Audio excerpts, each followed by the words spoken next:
Welcome to another episode of My Weird Prompts, an AI-generated podcast featuring the random prompts of Daniel Rosehill as answered by a revolving cast of friendly AI characters. Join us for deep dives into AI, technology, and whatever other random thing Daniel finds fascinating today. Subscribe on Spotify or your favorite podcatcher. Now, today's episode. This episode was generated using artificial intelligence. Please verify facts. Hi, Herman and Corn. So we have talked in a number of episodes about Iran in this podcast, and mostly in the context of the modern ballistic missiles and all the rest of it. But that conversation belies so much of Iran, that is fascinating, about the history of ancient Persia and its culture and its people and its food, which is really, really delicious. I want to talk today, Herman and Corn, about the religion that everybody forgets about when we talk about interfaith and the religions of the world, and that is Zoroastrianism. So, I asked ChatGPT what percentage of modern Iranians are Zoroastrian, or adhere or subscribe to the Zoroastrian faith. 90 to 95% of Iran's population today is Muslim, primarily Shia. But Zoroastrianism was the dominant religion of Persia, ancient Iran, before the Arab conquest in the 7th century CE. After the Islamic conquest, the majority of the population gradually converted to Islam over several centuries. Today, Zoroastrians are a very small minority in Iran. Estimates range from about 15 to 25,000 people. There are also Zoroastrian communities in India and in diaspora communities elsewhere. India actually has the largest Zoroastrian population today, with estimates ranging from 50 to 60,000, and smaller communities in the US, Canada, the UK, and Australia. So Herman and Corn, as I mentioned, this is an ancient religion that is commonly overlooked when we talk about the religions of the world. I guess that's not a huge amount of global adherence, but not a totally insignificant number either. Herman and Corn, I'd love to learn about the religion of Zoroastrianism, and in parts of the world where, in India and Iran, where it's having a large number of the population being either Muslim or other religions, how does the belief and practice differ in the modern day? Herman and Corn, over to you two. Hey everyone, welcome back to My Weird Prompts. I am Corn, and I am sitting here in our living room in Jerusalem with my brother, Herman Poppleberry. It is a beautiful February afternoon in 2026, and we have a really deep one today. Hello. It is good to be here. I have been looking forward to this one all morning. We are diving into a topic that is both ancient and, surprisingly, right at the center of a lot of modern identity shifts. Yeah, same here. Today's prompt comes from Daniel, who wants us to look at the religion of Zoroastrianism. It is one of those faiths that most people have heard of in a history class, usually in the context of the Persian Empire, or maybe a quick mention of Cyrus the Great, but it often gets treated like a museum piece or a dead language. Daniel wants us to look at how it actually functions today, especially given that its followers are now a small minority in places like Iran and India. It is a fascinating topic because Zoroastrianism is arguably the oldest monotheistic religion in the world. We are talking about a faith that likely dates back over 3,500 years, depending on which scholar you ask. It influenced Judaism, Christianity, and Islam in ways that people do not always realize. But you are right, Corn. The modern reality is very different from the days of the Achaemenid or Sassanid empires when it was the state religion of a global superpower. Today, it is a faith of the diaspora, struggling with demographics, but also experiencing a strange kind of intellectual and cultural renaissance. Right, and I think that is where we should start. When people think of Zoroastrianism today, they usually think of two distinct groups. You have the Zoroastrians in Iran, and then you have the Parsis in India. Herman, can you give us some context on how that split happened? Because their experiences today seem quite different. Absolutely.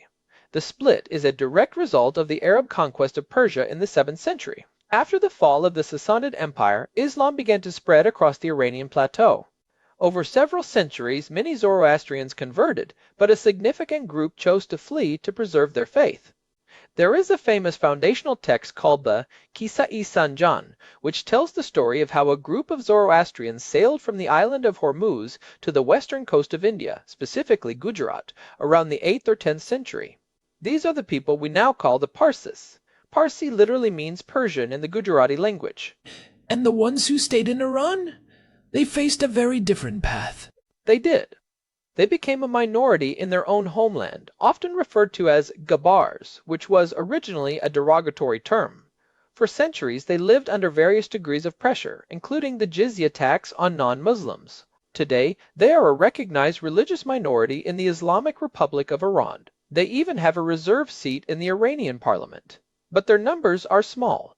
We are talking maybe 15,000 to 25,000 people remaining in Iran, mostly centered around the cities of Yazd and Kerman. However, those numbers are tricky because of the way the Iranian census handles religion. It is interesting because even though they are a tiny minority, so much of Iranian culture is still deeply rooted in Zoroastrian traditions. I am thinking of Nowruz, the Persian New Year. That is a Zoroastrian holiday at its core, right? Exactly. Nowruz, the spring equinox, is the most important secular holiday in Iran today, but its liturgical roots are entirely Zoroastrian. It celebrates the renewal of the world, or Frashokereti. Even the festival of Yalda, which is the longest night of the year, or Chaharshan Besuri, the festival of fire before Nowruz, these are all remnants of the old faith. It is this strange situation where the religion is a minority, but its DNA is everywhere in the national culture. In fact, in recent years, especially following the social unrest in Iran over the last few years, there has been a massive surge of interest among young Iranians in Zoroastrianism as a form of nationalist identity. They see it as a way to connect with a pre-Islamic, purely Persian past. So, if we look at the modern practice, how does being a minority in a Shia Muslim country affect how they live? I imagine there are some practical constraints, especially regarding things like proselytizing. That is a huge factor. In Iran, Zoroastrians are generally allowed to practice their faith, but they are strictly forbidden from seeking converts from the Muslim population. This has created a very insular community. They focus on preservation rather than expansion. However, there is a growing phenomenon of Neo-Zoroastrianism, where people are adopting the philosophy without officially changing their religion on their government ID. They might wear the Faravahar symbol, that famous winged disc, as a pendant. It has become a symbol of resistance and heritage. That makes sense. Now, let us pivot to India, because the Parsi community there seems to have a very different social standing. Whenever I read about the Parsis, they are described as this incredibly successful, wealthy, and influential group in Indian society. Oh, the Parsi impact on India is massive, far out of proportion to their numbers. We are talking about a community of maybe 50,000 to 60,000 people in a country of over 1.4 billion. Yet they were at the forefront of India's industrialization. Think of the Tata family. The Tata Group is one of the largest conglomerates in the world, and they are a Parsi family, or the Godrej family. Even in the arts, someone like Freddie Mercury was of Parsi descent. His birth name was Farrokh Bulsara. Wait, Freddie Mercury? I actually did not know that. Yes, his family were Parsis from Gujarat who moved to Zanzibar and then the United Kingdom.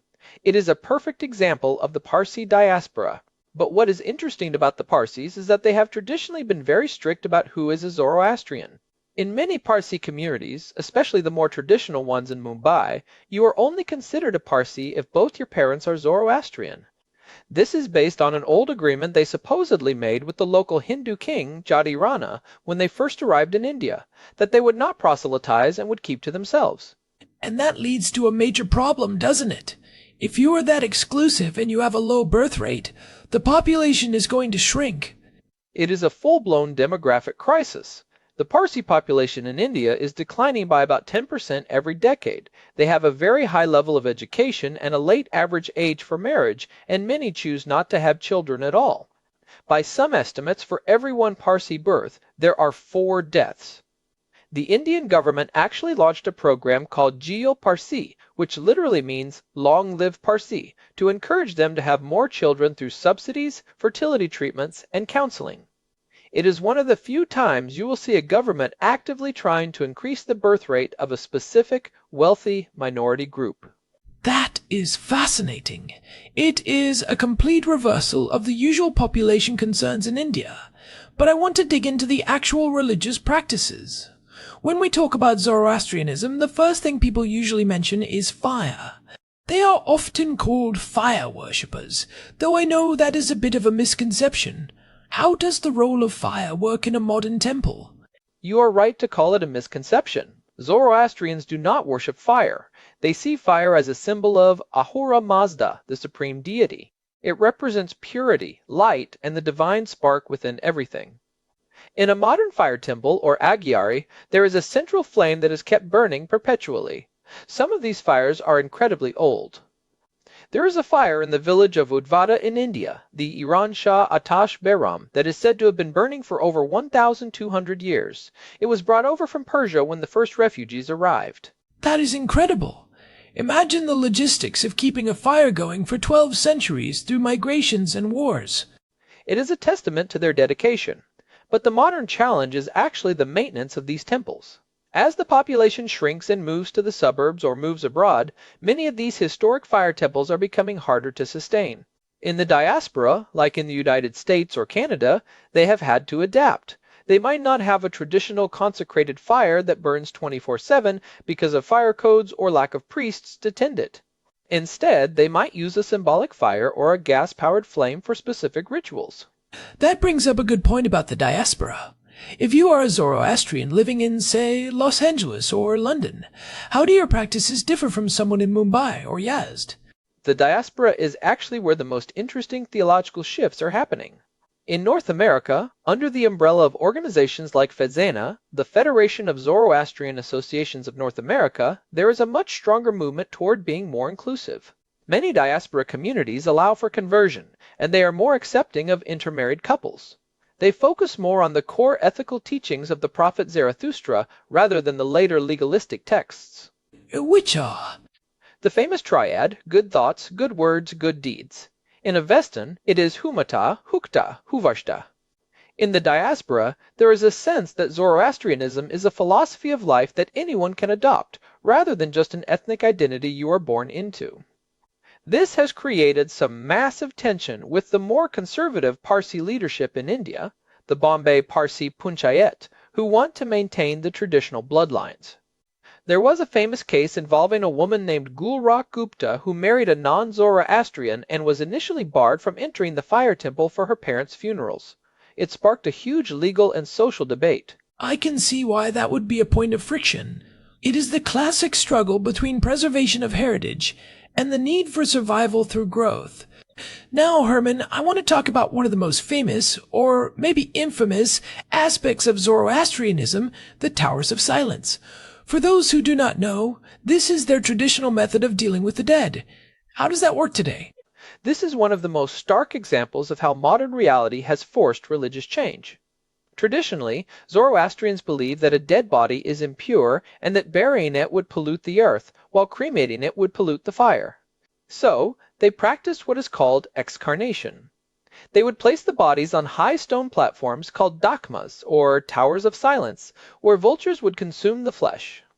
And this is still happening? It still happens in Mumbai at the Dew Angarwadi forest, but it has run into a massive ecological problem. The vultures are gone. In the 1990s and early 2000s, there was a catastrophic decline in the vulture population in India. It was caused by a veterinary drug called diclofenac, which was given to cattle. When the vultures ate the carcasses of cattle that had been treated with this drug, their kidneys failed. Within a few years, 99% of the vultures were gone. Wow. So, you have these towers of silence in the middle of a massive city like Mumbai, and suddenly there are no vultures to do the work. What do they do? It created a huge crisis. Some tried using solar concentrators, basically giant mirrors, to speed up the decomposition process through heat, but it was not very effective during the monsoon season. This has led many modern Zoroastrians, even in India, to turn to burial or cremation. There is now a new prayer hall in Mumbai specifically for those who choose cremation, which was a huge scandal when it first opened. In Iran, The government actually banned the use of towers of silence in the 1970s for public health reasons, so Iranian Zoroastrians have been using graves lined with concrete to prevent pollution of the soil for decades now. It is a perfect example of how an ancient ritual, perfectly adapted for a rural, mountainous environment thousands of years ago, hits a wall in the modern urban world. I mean, the ecological shift alone changed their funeral rites. Exactly. And it shows the pragmatism of the community. Even though there is a lot of internal debate, they are finding ways to adapt while trying to hold on to the theological core. The idea remains the same: do not pollute the elements. So, they use lead-lined coffins or concrete vaults to fulfill the spiritual requirement in a modern way. Let us talk about the theology for a second. You mentioned earlier that Zoroastrianism influenced the major Abrahamic religions. I think it is worth diving into what those influences were, because it helps explain why the religion feels so familiar to many people, even if they have never studied it. Oh, it is everywhere. Before Zoroastrianism, many ancient religions were more about placating various gods through sacrifice. Zarathustra introduced the idea of a clear choice between good and evil. He taught that there is one supreme God, Ahura Mazda, who is all good, and an opposing force of chaos and evil, often called Ahriman or Angra Mainyu. This dualism is the root of the concepts of heaven and hell, a final judgment, and even the idea of a future savior, the Saoshyant. So, the whole idea of an ultimate battle between light and dark, and the individual's role in choosing a side, that is all coming from Zarathustra? Largely, yes. During the Babylonian captivity, when the Jewish people were in exile, they came into close contact with Persian culture. When Cyrus the Great conquered Babylon and allowed the Jews to return to Jerusalem, he was seen as a messianic figure. Many scholars believe this is when concepts like the afterlife, the hierarchy of angels and demons, and the resurrection of the dead really began to take shape in Judaism and, later, in Christianity and Islam. Even the word paradise comes from the Old Persian word paradiesa, which meant a walled garden. That is a great bit of etymology. It really highlights how much we owe to this tradition. But thinking about it as a modern religion, does it have a central authority? Like, is there a Zoroastrian pope? No, and that is part of why you see so much variation. There are high priests called dasters in places like Mumbai and Surat, but they do not have universal jurisdiction. The community is fairly decentralized. The most important thing for a Zoroastrian is their personal relationship with the truth, or Asha. Asha is a key concept. It means truth, order, and righteousness. Your life's goal is to align yourself with Asha to help Ahura Mazda defeat the forces of the lie, or Druid. It is a very active, optimistic faith. You are not a sinner in the Christian sense, you are a co-worker of God. I like that. It is very empowering. It places the responsibility for the state of the world directly on the individual's choices. But what about the rituals for everyday people? If I am a young Parsi in Mumbai today, what does my religious life look like? One of the most important milestones is the Navjot ceremony. This is the initiation ritual where a child, usually between the ages of 7 and 12, is officially inducted into the faith. They are given a sacred undershirt called a sudre, and a sacred thread called a kusti. I have seen pictures of the kusti. They tie it around their waist, right? Yes, and they are supposed to untie and retie it several times a day while reciting prayers. It is a constant physical reminder of their commitment to the faith. The thread is made of 72 strands of fine lamb's wool, representing the 72 chapters of the Yasna, which is their primary liturgical text. Even in the modern world, many Zoroastrians still wear the sudre and kusti every day under their normal clothes. It is a hidden physical connection to the divine. It reminds me of the Jewish practice of wearing tzitzit, or the Mormon temple garment.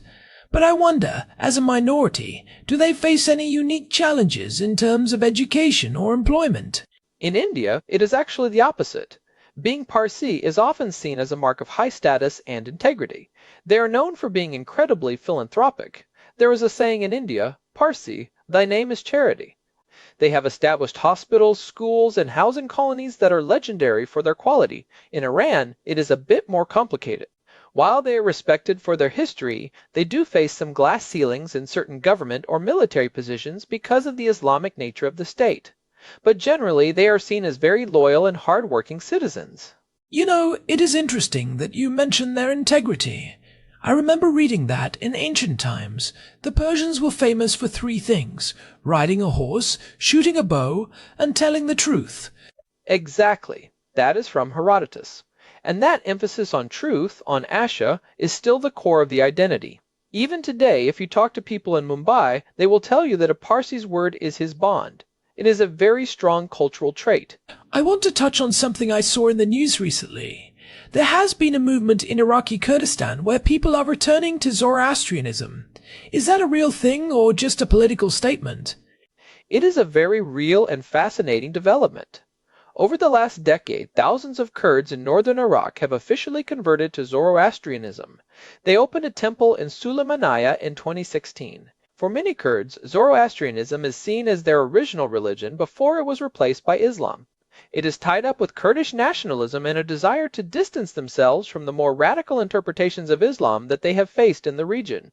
The Parsi and Iranian Zoroastrian leadership have been a bit cautious about this because, again, it brings up the question of conversion, which is a sensitive topic. But it shows that the religion still has a powerful pull as a source of identity. So, looking forward, what do you think the future looks like for Zoroastrianism? We have this declining population in India, a restricted but stable community in Iran, and a growing, more liberal diaspora in the West. Does it survive another 1,000 years? That is the million-dollar question. If you look strictly at the numbers in India, it looks bleak. But the energy in the diaspora is very different. You see people who are not ethnically Persian or Parsi becoming interested in the teachings. There are communities in places like Brazil and Scandinavia where people are adopting the faith because they find its message of environmental stewardship and ethical living very modern. Environmental stewardship? How so? Well, if you think about their core belief that the earth, water, and fire are sacred and should not be polluted, it is basically an ancient form of environmentalism. Zoroastrianism is often called the first green religion. In a world facing climate change, that aspect of the faith is becoming very attractive to people. They have rituals that involve protecting water sources and planting trees. In 2026, as we are all dealing with the realities of the climate crisis, a religion that views the protection of nature as a literal religious duty feels incredibly relevant. I had not thought of it that way, but it makes perfect sense. If your religious duty is to keep the elements pure, then protecting the environment is a literal act of worship. Precisely. So, while the traditional ethnic structures might be under strain, the ideas are arguably more relevant than ever. The challenge for the community will be whether they can decouple the religion from the specific ethnic identity of being Parsi or Iranian. If they can, it could see a real renaissance. If they stay strictly exclusive, it might continue to fade into a very small specialized community. It is a tough balance. You do not want to lose the specific heritage that kept you alive for 3,000 years, but you also do not want to become a historical footnote. Exactly. And there are groups like the World Zoroastrian Organization that are trying to bridge these gaps, bringing together people from all over the world to discuss these very issues. They are using the internet to connect isolated families, providing online religious education for kids in the diaspora, and trying to create a global sense of community. There is even a project called the Parsi Genomes Project that is trying to map the genetic heritage of the community to understand their history and help with health issues specific to the group. It is amazing how technology is helping these ancient faiths adapt. I suppose you can find the Gathas, the hymns of Zarathustra, on your smartphone now. You absolutely can. And you can watch live-streamed lectures from dasters in Mumbai or scholars in London. It is a long way from the mountain temples of ancient Persia. One of the most interesting things about the Gathas, the 17 hymns composed by Zarathustra himself, is that they are surprisingly philosophical. They do not read like a list of laws. They read like a man wrestling with the nature of existence and his place in it. It really is. One thing that strikes me about this whole discussion is the resilience. To go from being the religion of an empire to a tiny minority, to survive migrations and persecutions and now demographic shifts and still maintain those core rituals and beliefs. It is pretty inspiring. It really is. It is a testament to the power of the ideas Zarathustra put forward. That idea that every single person, no matter how humble, is a soldier in a cosmic battle for the truth. That is a hard thing to kill. Even the Faravaher symbol, which you see everywhere now, represents the Fravashi, the part of the human soul that is divine and eternal. It is a reminder that we are all connected to something much larger than ourselves. Well, I think that is a great place to start wrapping up. We have covered the history, the split between Iran and India, the demographic challenges, the Towers of Silence, the Kurdish revival, and the modern diaspora. Herman, any final thoughts? I would just say that if anyone is listening and wants to learn more, they should look up the Gathas. They are incredibly poetic. And maybe look into the history of the Silk Road, because Zoroastrianism was the faith that traveled those routes, influencing everything from Buddhism in the East to Christianity in the West. It is a hidden thread in the tapestry of human history. I will have to check those out. And for those of you listening, if you have any thoughts on today's episode, or if you have a Zoroastrian background and want to share your experience, we would love to hear from you. We are always looking for personal stories that help bring these topics to life. Yes, please do. We love hearing from the audience. It makes the show much more of a conversation. You can reach us at show@myweirdprompts.com. And if you have been enjoying the show, we would really appreciate it if you could leave us a review on your podcast app or a rating on Spotify. It genuinely helps other people find the show. It really does. Every review counts, especially for a niche show like ours. You can find all our past episodes at myweirdprompts.com. We are available on Spotify, Apple Podcasts, and pretty much everywhere else you get your podcasts. We have some great episodes coming up on the history of alchemy and the linguistics of lost civilizations. All right, I think we have covered a lot of ground today. Thanks for the prompt, Daniel. It was a great excuse to dive into the Avesta again. Yeah, thanks, Daniel. This has been My Weird Prompts. I am Corn. And I am Herman Poppleberry. Until next time, stay curious. Goodbye, everyone. Stay righteous. This episode was generated using Gemini Flash 3. Text-to-speech engine was Chatterbox. Thanks for listening to another episode of My Weird Prompts, an AI-generated podcast featuring Daniel Rosehill's AI prompts, as answered by a revolving cast of friendly AI characters including me, Cornelius the Sloth. Subscribe on Spotify or visit myweirdprompts.com.